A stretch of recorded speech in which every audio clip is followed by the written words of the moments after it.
এখন গান এই বাংলা ছবি বলো বা হিন্দি ছবি বলো, ইদানিং যেটা হচ্ছে সেটা হচ্ছে যে আগেকার কোনো গান মানে অতীতে যেসব গানগুলো ভীষণ হিট করেছে সেইগুলোই আবার ফিরিয়ে আনা।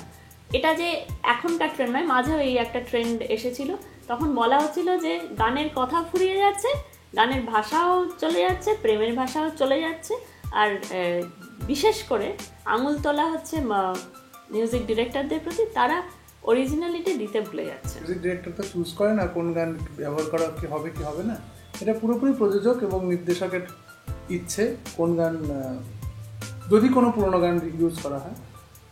আমার ব্যক্তিগতভাবে আমি এটার বিপক্ষে, আমি চাই না করতে। এবার আমি এটা ওপেনলি বলছি যে যদি কোনো গান আমায় রিক্রিয়েট করতে বলা হয় নিজের গান ছেড়ে, আমি সেটাকে না বলবো।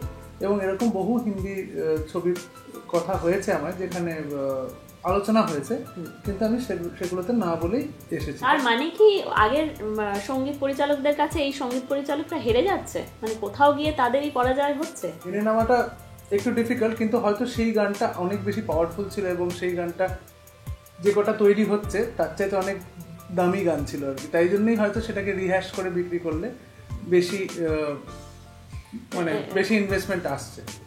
তবে আমার কি মনে হয় জানো, একটা গান রিমিক্স করলে বা রিমেক করলে সেটা শেষ।